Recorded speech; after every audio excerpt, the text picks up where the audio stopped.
Bigap koroni kongetege initani po sukutege ningenyi no bitanin siwaini Eldoret nitani kibano tugul otinye eunek chekalalang alechina kongoi mising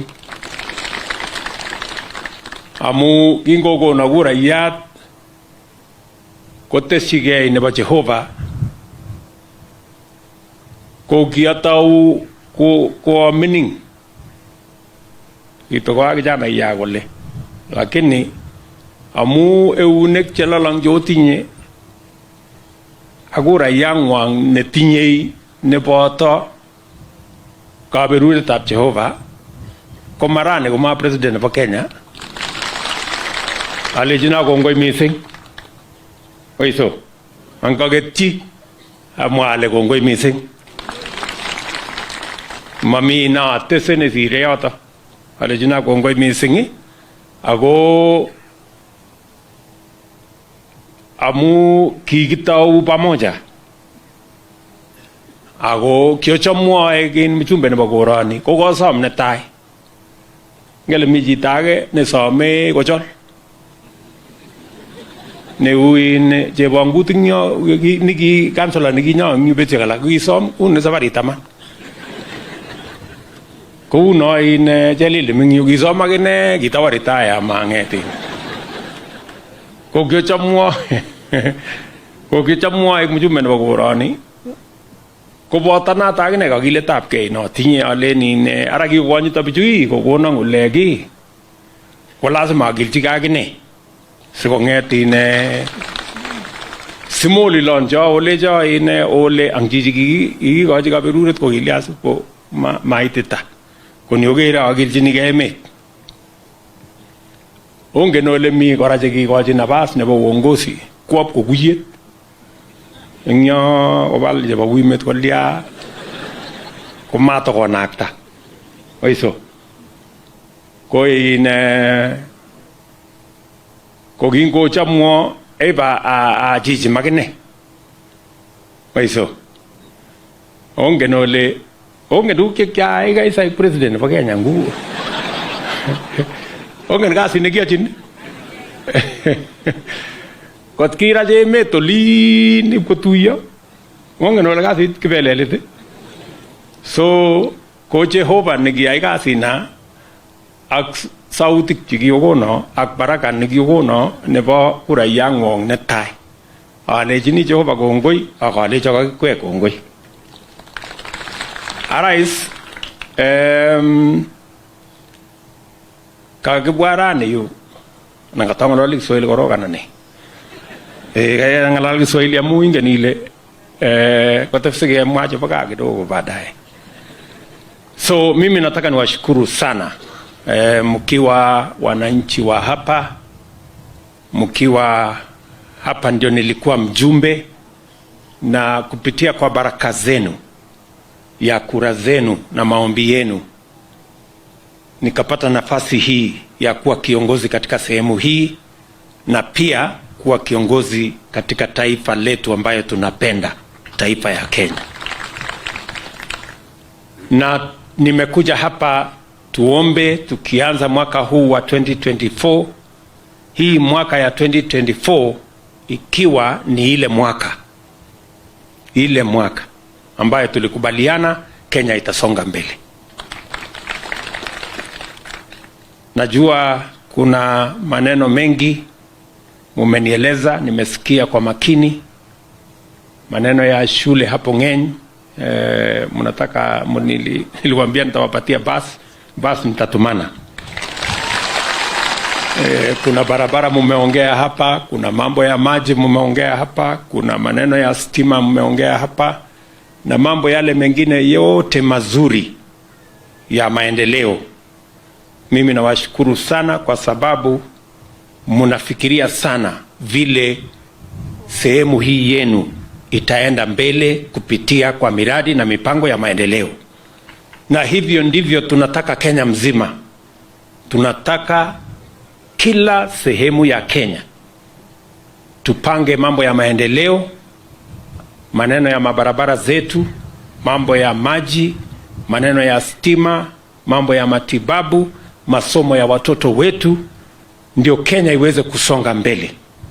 Na ndio mimi nataka niwaulize nyinyi nyote katika mwaka huu, ili kusongesha Kenya mbele, itabidi sisi wote tuungane, tushirikiane na tufanye kazi kwa pamoja. Nataka niwaulize wale wote ambao tunashirikiana na wao, ya kwamba ili Kenya ibadilike, ili Kenya ipige hatua ya kwenda mbele, itabidi sote tunaofanya kazi pamoja, viongozi wote, viongozi wa serikali, viongozi wa mahakama, viongozi wa bunge na vile vitengo zingine zote, sote tushirikiane tukilenga vile Kenya itasonga mbele. Kenya hii haiwezi kusonga mbele kama tutakuwa tunapigana miereka ya mashindano, miereka ya kwaruzana, na vile tutadunisha sehemu zingine, ama tutapingana, ama tutasimamisha, ama tutasambaratisha mipango ya huyu ama mipango ya yule ama mipango ya kitengo hii. Kenya haiwezi kwenda mbele hivyo. Itaenda mbele kama tutaelewana, tutashirikiana, tutafanya kazi pamoja, ndio tuweze kupeleka taifa letu la Kenya. So mimi nawauliza ninyi nyote, na nawauliza viongozi wote wa taifa letu la Kenya, kwa sababu ya muhimu ni vile tutabadilisha Kenya. Na mimi nataka niwaeleze Jumapili hii ya kwanza kwamba maendeleo ya Kenya, transformation ya nchi yetu ya Kenya imechelewa. Wale walianza na sisi, nchi ya Singapore, nchi ya Malaysia, nchi ya Korea, wako mbele sana kutuliko. Hii yetu ya Kenya imechelewa, na hatuna muda tena ya kupoteza kuchelewesha hata zaidi. Lazima sasa tuamue kabisa vile Kenya hii itabadilika, na mimi niko tayari. Hii Kenya, kwa mapenzi ya Mungu na kwa bidii yetu sisi zote, hii Kenya itabidi tuibadilishe wakati huu. The transformation of Kenya has been delayed for many years because we have been unable to make the decisions that will change Kenya for the better. We do not have the luxury of time.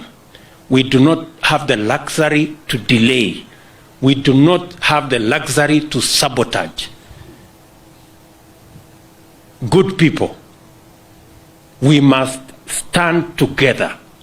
All leaders, those in the judiciary, those in the executive, those in the legislature, those in independent institutions, we must rally together so that the delayed transformation of Kenya, we can all fast track it. Two very important things for our nation. We have millions of young people, educated, talented, hardworking, creative, innovative, but today they don't have an opportunity. They don't have an opportunity to work. Many of them have limited opportunities to work. Many have limited opportunities to do business. It must concern all of us as leaders in all the arms of government, how millions of young people in our country can get jobs. We can create for them opportunity to work. We can create opportunity for them to do business. It must be our concern. It must make us think about it so that we can work together. It must concern us that there are people in Kenya who today still sleep hungry because our food production is limited. our food production is not sufficient. And we cannot depend on imports. Today, we are importing 500 billion shillings of food into Kenya. It is draining our foreign exchange. It is denying us opportunities for our young people to work. And it is causing our foreign exchange, especially between the dollar and our shilling, to go up. We must be concerned. And therefore, I must ask all leaders, we must sort out unemployment in Kenya. We must sort out food security in Kenya. And we must make it possible for every citizen to go to hospital without selling their property and get treatment even for chronic diseases like cancer. And therefore we must work together. Ndio mimi nachukua nafasi hii Jumapili ya kwanza kuwauliza viongozi wote, tuache mashindano ambayo inatuharibia wakati wa kutengeneza Kenya. Tuache mabishano. Tuache yale mambo ambayo yanaweza kutuharibia muda. Hakuna mashindano kati ya mahakama, executive na legislature. We have only one mission: kufanyia kazi wa Kenya na kubadilisha taifa letu iwe ni taifa ambayo sote tutajivunia na taifa ambayo haiwachi wa Kenya wengine nyuma. Sote tuwe tunaendea pamoja. So nawauliza ninyi nyote, tuko sehemu hii, nitakuwa hapa Uasin Gishu hii wiki hii, nitaenda sehemu ingine, nitakuwa karibu hapa, ndio tuweze kupanga yale mambo ambayo yako hapa. Maneno ya kilimo ni maneno ya muhimu sana, na kilimo ndio itatuhakikishia ya kwamba tutapata chakula katika taifa letu la Kenya bila ya kuagiza chakula kutoka nje. Tujue ya kwamba ile msaada tunapatia wakulima, na mimi niliwaahidi wakati nilikuwa hapa ya kwamba hii maneno ya mbolea nitaishughulikia. Mbolea sasa ni shilingi 2,500 na vile mmeuliza, kufikia mwisho wa mwezi huu mbolea ya kutosha itakuwa katika store zetu zote katika taifa la Kenya. Nyinyi wakulima mjipange. Tutahakikisha kwamba kuna mbolea ya kutosha, na tumebadilisha. Hatutalete mbolea ile ambayo haitawapatia mapato ya kutosha. Tumesema tunalete sasa mbolea ambayo inatoshana. Kama ni wewe ni mkulima wa mahindi, kama ni wa kahawa, kama ni wa chai, kama ni wa ngano, tutakupatia mbolea ambayo inalingana na ile kilimo unafanya. Tumekubaliana vile vile na hawa magavana wetu ya kwamba mbolea ikifika huko kwa cereals watusaidie kupeleka karibu na wananchi.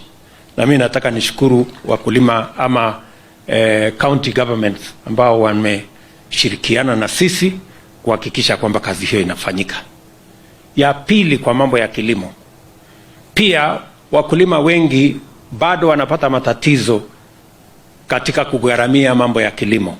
Shirika letu la AFC tumekubaliana ya kwamba mambo itakuwa sasa, kwa sababu tumepata nafuu kidogo, tutabadilisha budget kidogo ndio tuongeze pesa at least bilioni ingine 2 ama 3 kusaidia wakulima waweze kununua mbolea kupitia shirika la AFC. So wale mnakopanga pesa, wale mnakopa pesa kwa AFC, tutaongeza pesa huko ndio ipatikane pesa ya wakulima wetu kupata nafasi ya kuzalisha chakula ipatikane kwa wingi, ndio tuweze kuondoa aibu ya njaa na tupunguze pesa nyingi tunazotumia kuagiza chakula kutoka nje. Mumesikia nimesema tunatumia bilioni 500 kila mwaka kuagiza chakula kutoka wakulima wengine wa nchi zingine, na hapa nyumbani tunaweza kuzalisha hiyo chakula. Ya tatu, pia nimefurahi mumeongea juu ya mambo ya maji. Tumeweka mpango kamili kwa sababu 85% ya Kenya ni sehemu kame na sehemu arid and semi-arid, na tusipotega maji, tusipo harvest maji, tusipokuwa na mabwawa, hiyo sehemu 85% ya Kenya kilimo haiwezi kuendelea, na hatuwezi kulisha wa Kenya kwa 15% peke yake. We have to invest in water storage, we have to invest in water harvesting so that we can expand our agriculture towards irrigation, and that is the reason why we have a big program on dams, both for drinking, for livestock, and also for irrigation ya kuzalisha chakula. Tunahitaji pesa nyingi katika sekta hiyo. Tunahitaji karibu bilioni 100 ya mambo ya dams katika taifa letu la Kenya. Tayari nimeongea na shirika ya World Bank. Tuko na mpango ambayo tunatengeneza na wao ili tuhakikisha kwamba Kenya isipate shida ya mambo ya chakula. The biggest danger we face as a nation is the danger of not being able to feed ourselves. It is the biggest shame that can befall us. And because 85% of Kenya is arid and semi-arid, we must, it's an imperative that we must harvest water, we must store water, we must have dams, we must have ponds, and that is why we have a conversation with the World Bank, because we need close to 100 billion for water harvesting so that we can secure our country in matters to do with food security and make sure that we eliminate the shame of hunger in Kenya. Wale wanaendesha siasa duni ya kufikiria ya kwamba mambo ya cost of living ama mambo ya chakula ni kazi ya kufanyia siasa, they don't know the danger we are putting our country in. We must have a deliberate, clear program on how we are going to have enough food in Kenya. And food in Kenya is going to be available only if we focus on production, making sure that we support our farmers, making sure that we give credit to our farmers, making sure that we harvest water, and making sure that we grow enough food in Kenya. So, nawauliza viongozi wote, mambo mawili ni ya muhimu zaidi. Tupange ajira ya hawa vijana na tuzalishe chakula ya kutosha. Tuache kuagiza chakula ya bilioni 500 kila mwaka, tuzalishe chakula. Na mpango yetu is that in the next 5 years, we must reduce our food import bill from 500 billion to 250, and in 10 years, we must bring it to 0 so that we can grow enough food and we can save our foreign exchange and feed our nation. So tutashirikiana hivyo. Ya pili na ya muhimu ni hawa vijana wengi. Vijana tuko nao, tumeweka pesa nyingi kuwasomesha. Tumeajiri mwaka huu walimu wengine 56,000 wa kusomesha hao watoto. Wiki iliyopita tumetoa bilioni 31 ya kusomesha watoto wetu. Wiki hii, kufikia Ijumaa wiki hii, tutatoa bilioni nyingine 10 kupatia wabunge watengeneze basari, watoto waende shule, waende wasome. Lakini hawa watoto wote, tuko na vijana wengi, hata katika hii mkutano vijana hawa wote hawa wamesoma, wako na stakabadhi za masomo, lakini ajira ni shida. Ni kweli ama si kweli? So inabidi sisi wote tulio viongozi katika Kenya, kama wewe ni kiongozi wa mahakama, kama wewe ni kiongozi wa bunge, kama wewe ni kiongozi wa executive, lazima sisi wote tujiulize, hawa vijana mamilioni watapata ajira kwa njia gani? Tunawapangia kwa njia gani? tumepanga mambo ya housing kama hatua ya kwanza. Kesho mi naanzisha hapa Uasin Gishu nyumba 10,000 ya kwanza ya kujenga, ndio vijana hawa wapate ajira, na ninapanga hivyo Kenya mzima.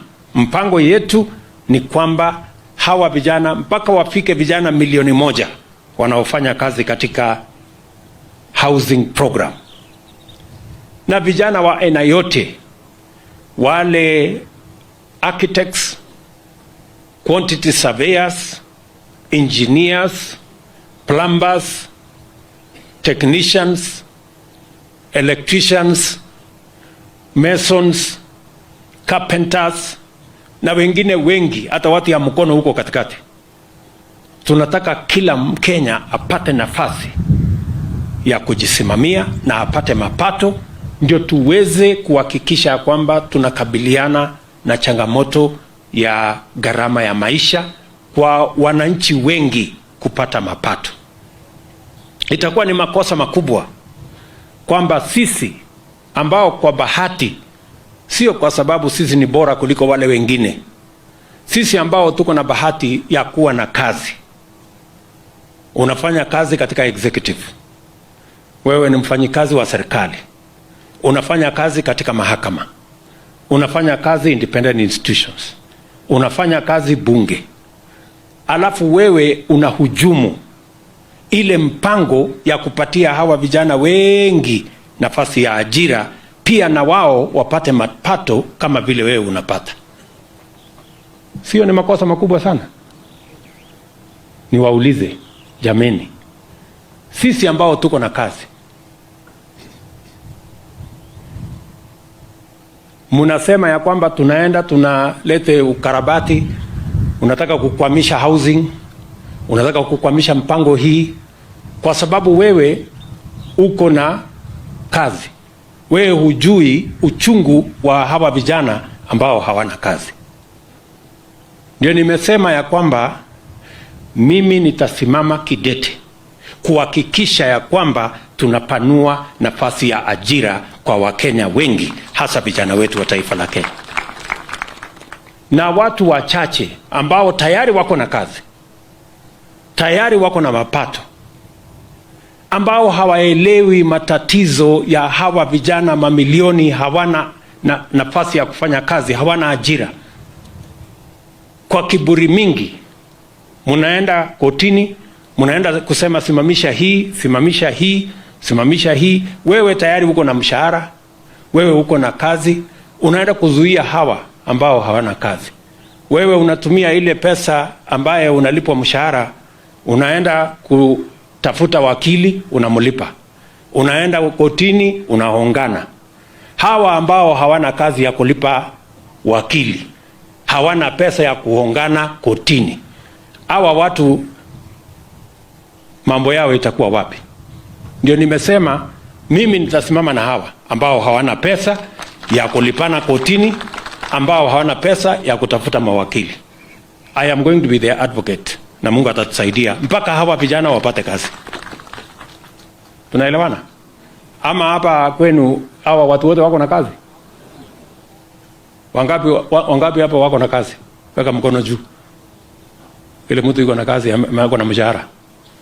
Yuko watu ngapi hapa? Watu ambao hawana kazi hapa nione kwa mkono. Sasa hii dunia yote. Sasa mimi nataka niwaulize, ati mnataka mimi ninyamaze? Ati watu wachache waende kotini wapinge ile mpango tuko naye ya kusaidia at least hawa watu wapate ajira? Mnataka ati mimi ninyamaze? Bana. Ndio mimi nimesema tafadhali, kwa heshima kubwa, na mimi sitaki kugombana na mtu, na mimi sitaki vita na mtu, na mimi nataka tuungane sisi wote, lakini hatuwezi kuungana kuhujumu Wakenya wengine. Hatuwezi kufanya pamoja kuharibu nafasi ya Wakenya wengine. Ndio mimi nataka niwaulize viongozi wote ya kwamba tafadhali, let us not use the opportunity we have. The rest of us have jobs, we have income, we have salary. We cannot use the advantage we have, not because we are special. The jobs we have today, other Kenyans who don't have those jobs can work in the offices we work. It's only that we have an opportunity they don't have. But we must not use the opportunity we have to undermine the opportunity of others. And that is why I want to ask all leaders, let us avoid unnecessary negative competition. There should be no competition between the executive, the judiciary, or the legislature. We must work together for the benefit of millions of Kenyans who pay taxes, people who look after us. We must expand opportunity for them so that they have jobs in all the programs we are doing. We must support farming so that we can have enough food and ensure that no Kenyan sleeps hungry, and we should work together to make sure that every Kenyan have access to medical care. Hiyo ndio kazi yetu, na ndio mimi nawauliza viongozi wale wengine wote, tafadhali tuungane, tushirikiane, ndio hii Kenya iweze kusonga mbele. Mimi najua, nimesema mambo ya kilimo, nimesema maneno ya maziwa. Tuko na program kubwa ya maziwa. Tumetoa pesa juzi kama serikali kusaidia KCC kununua maziwa ya wakulima. Ile mpango tuko naye hapa kufika mwezi wa 3, mwezi wa 4, tunataka KCC iwe inalipa wakulima kwa muda.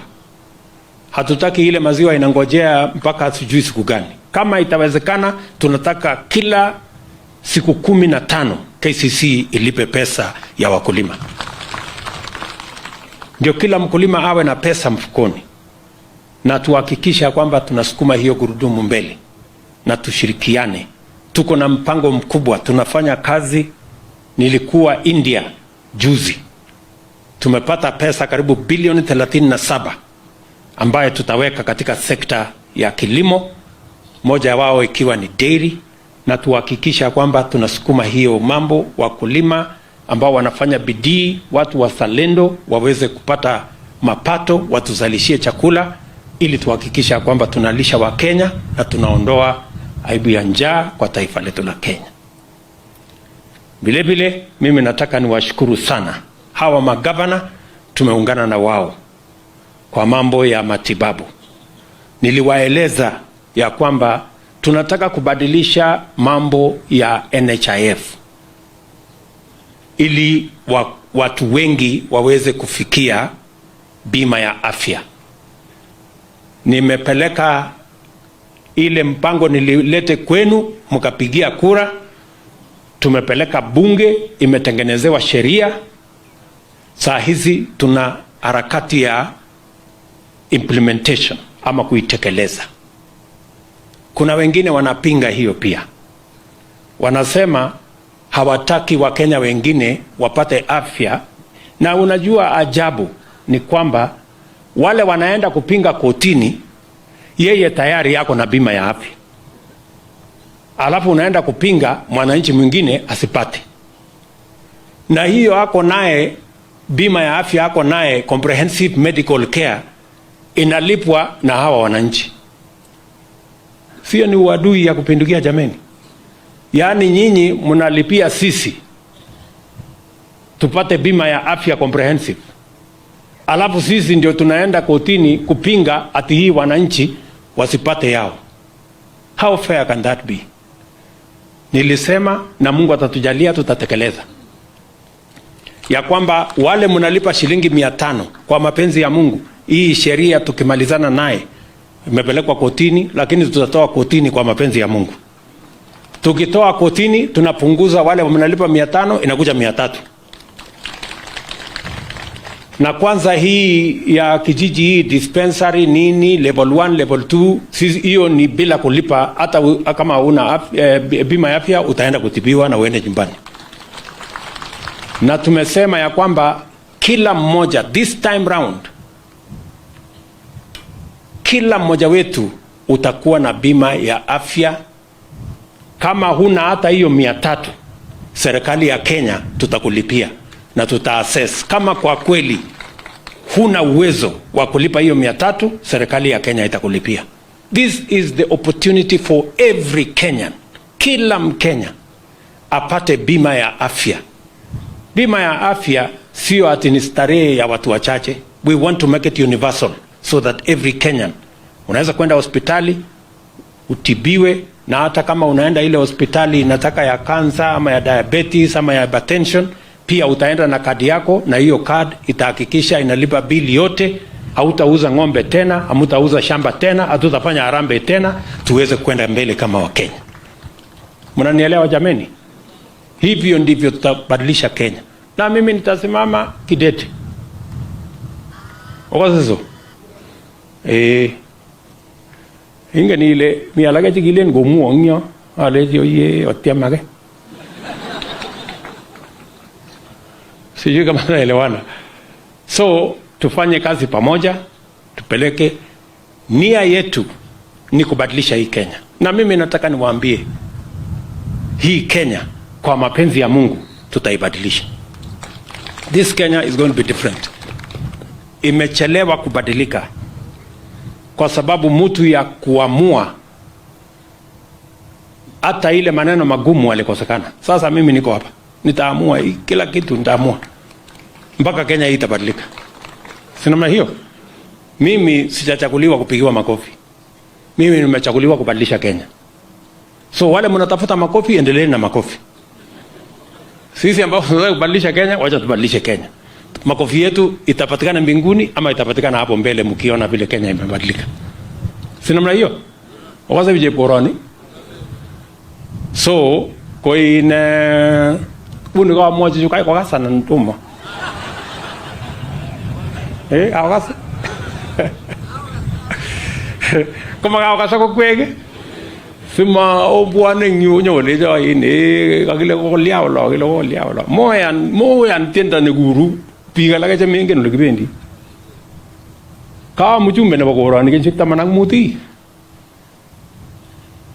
kyo riri ole mai gini ki makat ke kwa mujumbe magyai ne ki ba mujumbe magyai ko nyol ne nguni ako tunguni kumaniki ko temena onameni kumatarin sigmut on onyo namno management on agolen katagije numun gibara moro no biju oiso obire na tandan biju amu is kyo motubarjile nyo leji koit kalep nyo olenji orono ornin jitani ni mul mednin kap kimige indet ni David mo liblib ni tagne ogoje na bas kidogo anane ole owaje na baza kene kidogo agera ale utat aiso ago mangeti kyo ngeni sile ribe jitu la kene ngete ni ko le harai kwani dab jiji kuma kable la jina ne bas so horibu ji sin harage chegi sema lakini riba kene si ngat ale tebi gole so ko tai position ko jakta oiso so ko kiatete ne belo